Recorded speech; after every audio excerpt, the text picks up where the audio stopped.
A lot of people still think that these solutions have to be expensive, and they don't. A lot of the Class A office buildings that we're working with, people always ask, when's the right time to pursue certification? And it's like, well, today, no time is better than the present. Welcome to Business Ninjas, brought to you by WriteForMe, where you'll hear from business leaders who are out there growing their business and slaying it every day. Learn from the masters. Let's get started.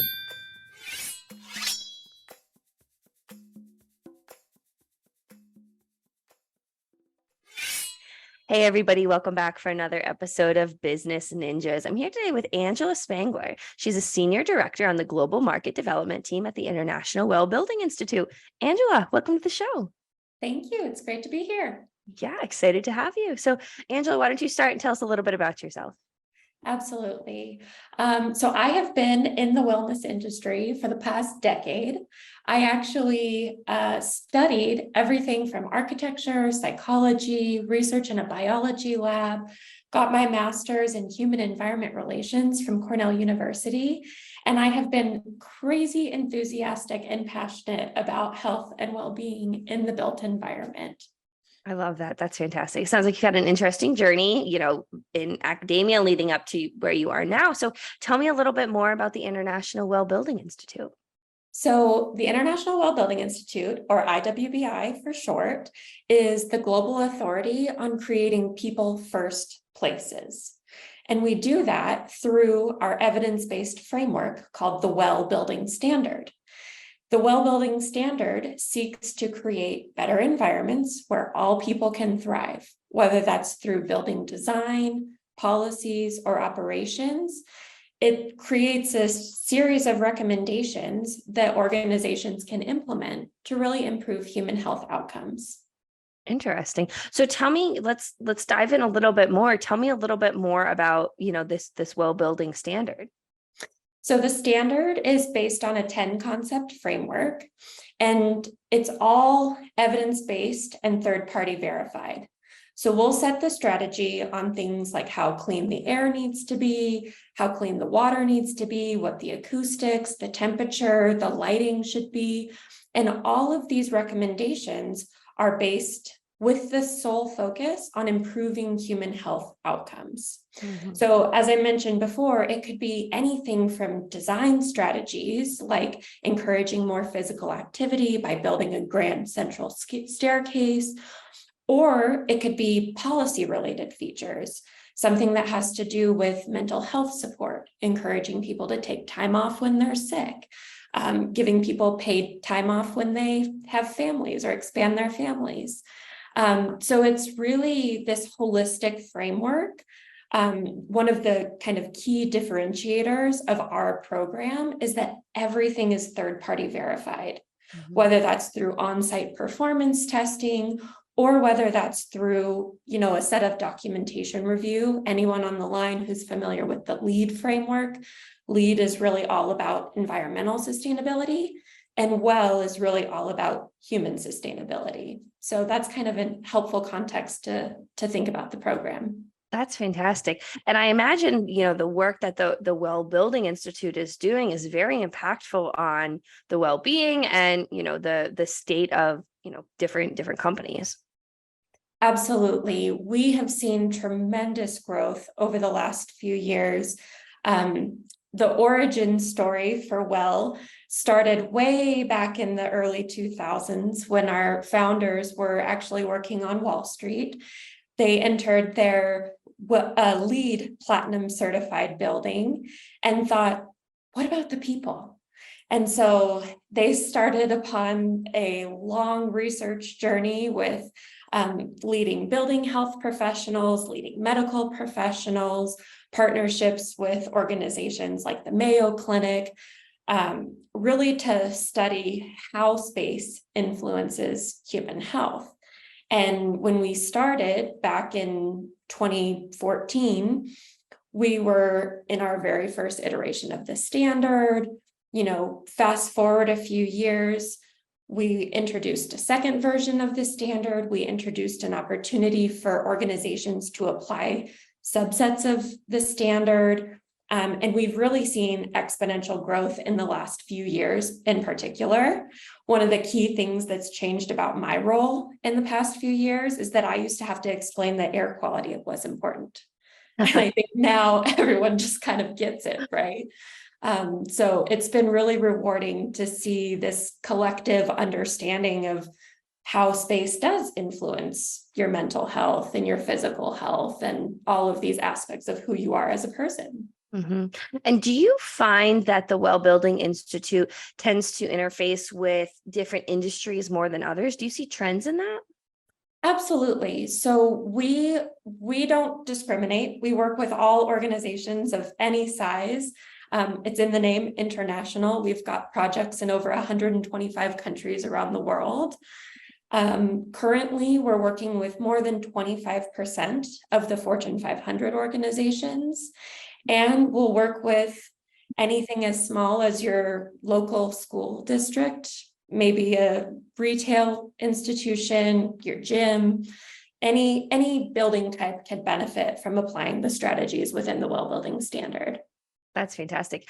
And, with your expertise based on your background, is there any different kind of areas that you tend to lean into a little bit more? I personally love working with our school projects. I think it's really rewarding. One of the main things that brought me to Well in the first place was just how much we're focused on proactive interventions, preventative healthcare. Why let people get sick if you can create an environment that will encourage them to thrive in the first place? So I actually wrote in my cover letter to IWBI that the best way to make the most meaningful impact is to start with schools. And when you train the next generation on what a healthy environment looks like and feels like, and when they come up in a healthy environment, then they can start demanding that in their workplace, in their community centers, in all the buildings that they then spend the rest of their lives in. Oh, that's a terrific cover letter. Holy cow. Good job. No wonder why you're in the position you are now, obviously. No, you're fantastic. So talk to me a little bit about, like you said, it started on Wall Street and it was able to grow kind of like you said into so many different segments and areas. Talk to me what that growth looked like. So pre-pandemic, we were sitting around 400 million square feet of projects. And most times our clients were focusing on one particular building within their portfolio. They'd pick their headquarters, they'd pick the building that was going to undergo a renovation. They'd think this is our opportunity to implement well-being strategies. In light of the pandemic, equity has actually played a huge role in advancing our movement. We created ratings, which are subsets of the Well Building Standard, which are hyper-focused on a specific problem. So our health safety rating is focused on emergency preparedness, disaster relief, infectious disease, all of those strategies that have anything to do with that. Our equity rating is going to look at the features that have something to do with justice, equity, diversity, inclusion, accessibility, universal design, you name it. We have a performance rating that's looking at all of those features that you can monitor in real time. So air quality, lighting, acoustics, everything that can have a measurement and a readout. And by chunking the standard into more bite-sized chunks, as well as introducing our Well at Scale program, which really encouraged organizations to think broadly about all of the people they serve, both remotely and in person, and all of the offices that they hold, or retail branches, or fill in the blank, all of their buildings. We really started seeing that growth take off in an exponential way. So I said 400 million square feet pre-pandemic. We are just about to eclipse 5 billion square feet today. So you can do the math. It's been hugely monumental in terms of just seeing whole organizations enroll their entire portfolios in this program. And do you tend to see these organizations and companies be more reactive or proactive? There's a lot of different motivating strategies for them. Lately, it's been a lot about attracting and retaining the best talent. They know they have to do something to get people to come back into the office. So the health safety rating has been a really great fit to say, we've done everything we can to keep this building healthy and safe, and we've had a third party verify it. We've got our seals on the door. You can feel confident returning to this environment. But they also know that there's a lot of power in their employees, right? They can choose where they want to work. They can choose if they want to switch industries. A lot of people had a lot of time to grapple with working for organizations that were truly aligned to their vision and mission and values. And they also wanted to feel cared for by their organizations. So, there's the attraction and retention is kind of one of those huge drivers, but equity has been a strong driver from kind of the global Fortune 500s, and also just creating a culture of health that they can use as a guiding framework when they come into a position of power and want to demonstrate their unique touch at the organization. These strategic 5 and 10-year plans, a lot of companies are reporting out in their ESG reports, their environmental, social, and governance reports. And before WELL came onto the scene, there really wasn't a lot of solid measures for the S component of ESG, the social or human capital component. You're comparing somebody's wellness program with somebody else's ergonomics program with someone else's new parent support, and it's kind of like a whole fruit basket, right? But when you use a framework like WELL, which is third-party verified, and organizations can work to get a WELL score, or they can work to achieve WELL milestones like our ratings or like the pursuit of certification, those are legitimate metrics that they can then report out on year over year. So we see they sometimes start with a rating and then expand into the WELL at Scale program. And then you watch their score tick up over time.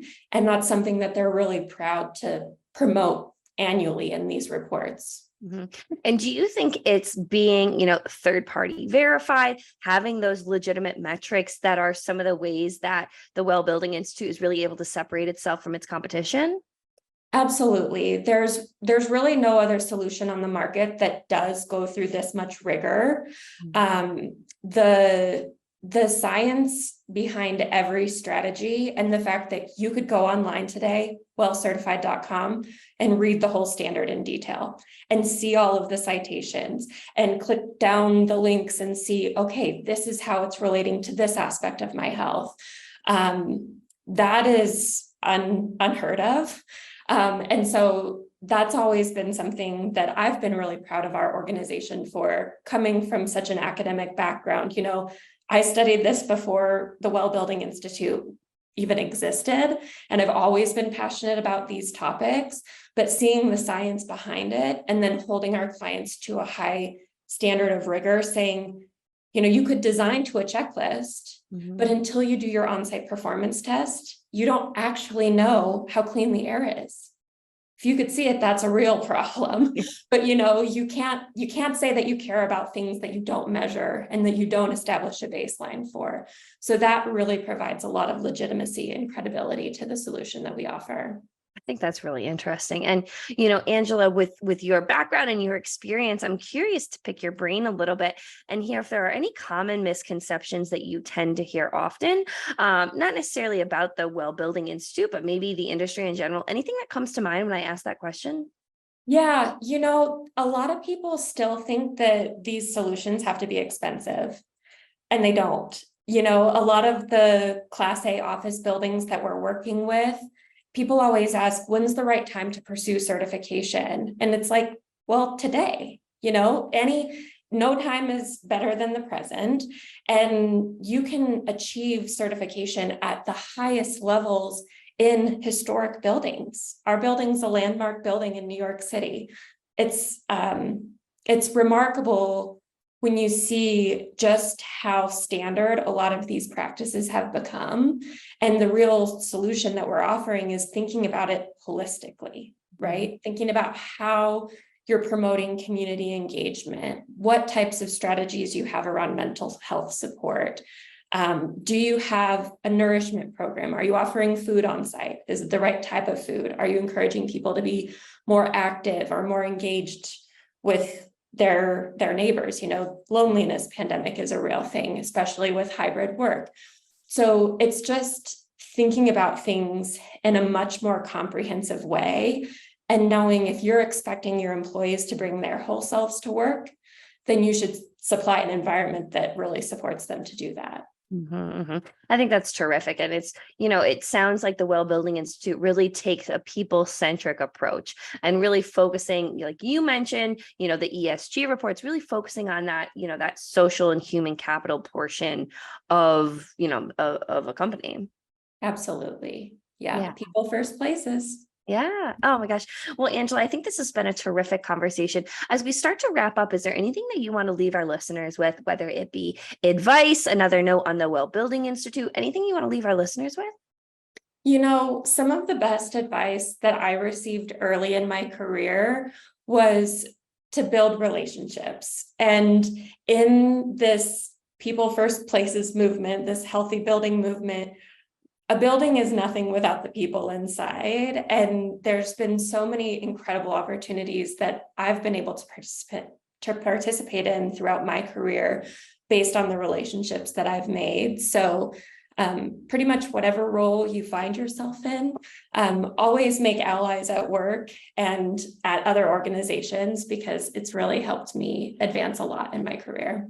I think that's terrific. Well, Angela, thank you so much for an insightful, powerful conversation. I really appreciate you being on Business Ninjas today. Absolutely. It's a pleasure to be here. Thank you. Great to have you.